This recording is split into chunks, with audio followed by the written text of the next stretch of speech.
Hi everyone, welcome back to my channel. So today we are going over my wrap up and my TBR. I am including it all in one. Mainly because my reading this month once again was not good.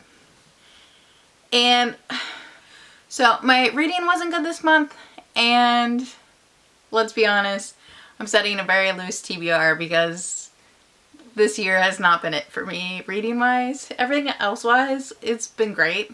I feel like I've been doing a lot better like mentally, and I've been exercising well and like eating well and all that. Everything else is in place except for, reading. I have not been wanting to read. I've been wanting to game. I'm even looking into potentially streaming a little now, which I think if I stream, I'll be streaming on this channel. But it also makes me want to change my name on here to something that's more fitting if I choose to do that. Or if I choose to do that, do I just make another channel? But anyways, getting off topic, that is not the point of this video. Maybe I will do a sit down talking video on like my thoughts for this channel and maybe ask some opinions on what to do exactly. But for now, let's try to stay on topic. I say let's try, but really I'm talking to myself. So, reading this month, getting back onto the struggle. I only read 2 books this month, and I'm trying really hard not to put pressure on myself to read because I know if I do, I'm going to end up making myself hate it. So, we'll see how the future goes, but only read 2 books this month, and I know I'm giving myself a hard time about this because if anyone else came to me and was like, oh, I only read 2 books this month, I would never in a million years be like, only 2? Like, 2 is still great. You could read 1. You could read a paragraph, and that is great. It's whatever works for you. No one has your life but you. No one runs your life but you. Like, it's what makes sense for you. I think I just feel a little disappointed in myself because I know I usually read a little more, and I want to make videos and I want to enjoy reading again, and I just want to have like that passion for it still. And I still like love books, and don't get me wrong, I have not stopped ordering them, so I still love them. I don't know. I've been in a funk for a while. But now that we have my little mini breakdown out of the way, let's get into the books that I read. So like I said, I read 2 books, two books this month.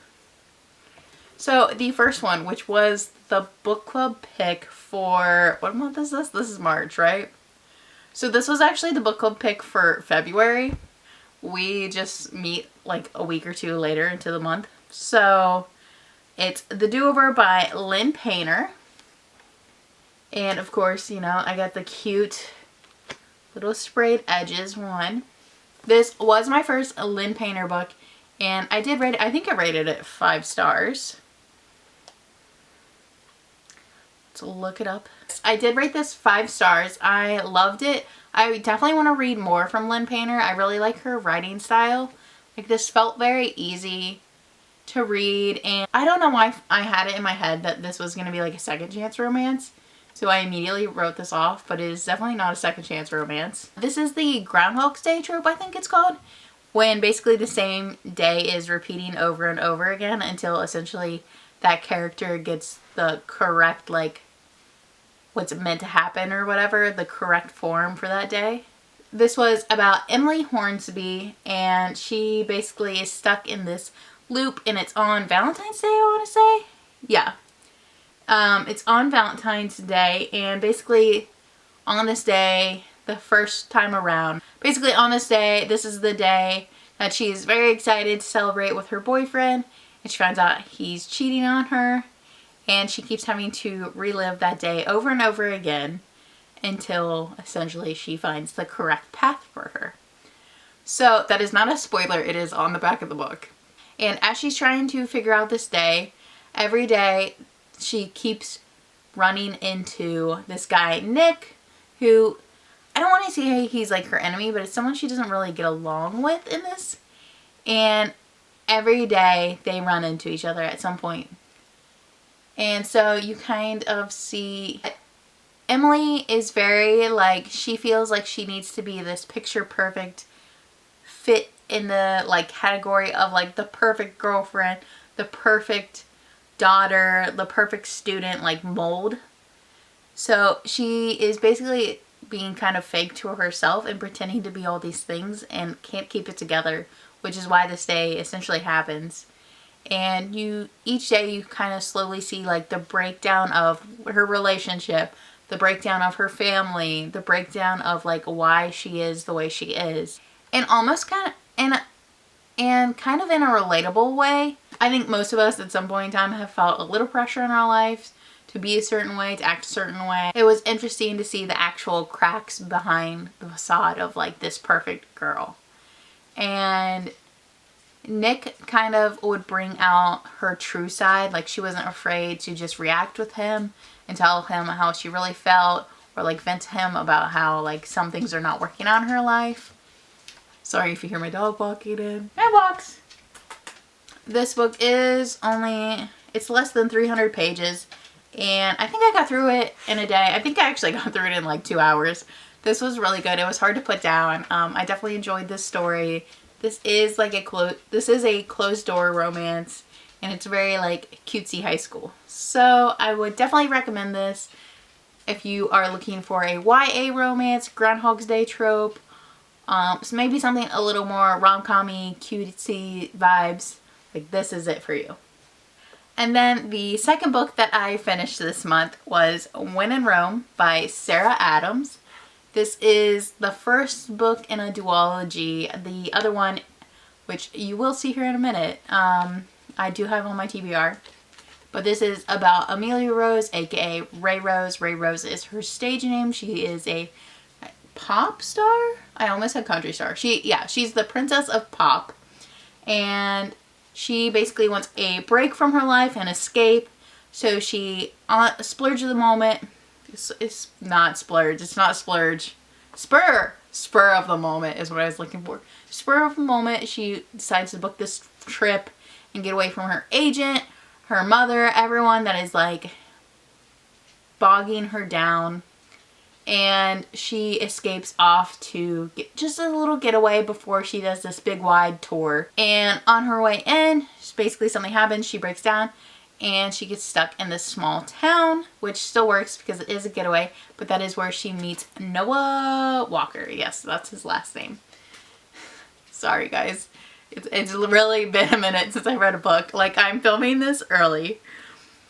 But she runs into Noah Walker. He is the one who helps her with her broken down car and kind of shows her around the town. It's just a small town. And there is a like hotel bed and breakfast thing in town, so he takes her to stay there, but it ends up being full. So he lets her stay with him so she can still get a break. And you slowly start to see her unwind from there, and how actual like down to earth she is and how much she needed to escape. Meanwhile, when Noah first met her, he had this attitude of like, this is going to be another snobby star and she is just going to get out of here as soon as possible and she's basically going to be the worst thing ever. And he is surprised when she kind of doesn't show that side to herself. She is actually very nice, very relatable, very down to earth. Once again, closed door romance. This was very cute, very sweet. And I rated this 4 stars. I definitely will be continuing on. I love this. I love Sarah Adams. I'm actually going to a Sarah Adams signing soon, so I'm really excited for that. But once again, if you are looking for more of like a YA closed door romance that still has a really good storyline, but still this is more of a like adult romance, I guess new adult. But it is closed door. I highly recommend. Definitely check this one out. So that is it for all the books that I read this month. Wow, that was probably the easiest wrap up. I know somehow this video is still going to be like forever long, and I apologize because apparently I just blab now. Alright, so the loose TBR, which is a whopping 3 books because I am trying to do mood reading, but I want to be mainly a mood reading month. I just want to pick up books that I'm feeling in the moment and just check them off. So I only have a couple. I have 3 books. So first up, since I just talked about When in Rome, I have the second book, which is Practice Makes Perfect by Sarah Adams. And this is Annie Walker, which is Noah from the first book, his sister. And then I believe it is Amelia Rose's bodyguard is the love interest. Yeah. His name is Will, and he is Amelia Rose's gorgeous bodyguard. The back says, Annie Walker is on a quest to find her perfect match. Someone who complements her happy, quiet life running the local flower shop in Rome, Kentucky. But finding her dream man may be harder than Annie imagined. Everyone knows everyone in her hometown, and the dating prospects are getting fewer by the day. After she overhears her latest date say she is so unbelievably boring, Annie starts to think that the problem might be her. Is it too late to become flirtatious and fun like the leading ladies in her favorite romance movies? Maybe she only needs a little practice. And Annie has the perfect person in mind to be her tutor, Will Griffin. Will, the sexy, tattooed, and absolute gorgeous bodyguard, is temporarily back in Rome, providing security for Amelia Rose as excitement builds for her upcoming marriage to Noah Walker, Annie's brother. He has one personal objective while on the job: stay away from Annie Walker and any possibility of attachments to the sleepy town. But no sooner than he gets settled, Will finds himself tasked with helping Annie find the love of her life by becoming the next leading lady of Rome, Kentucky. Will wants no part in changing the sweet and lovely Annie. He knows that for a fact that some stuffy, straight-laced guy won't make her happy, but he doesn't have the heart to say no.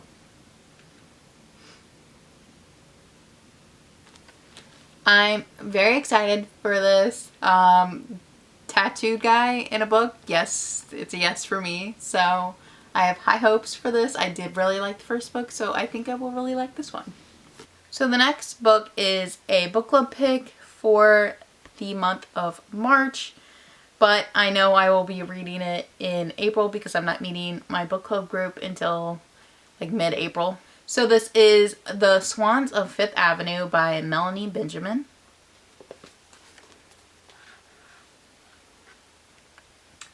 This is definitely not my normal type of read.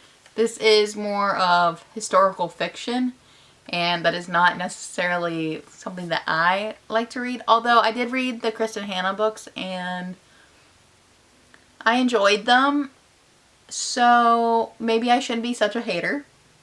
And the back says, to all appearances, glamorous babe Paley has it all.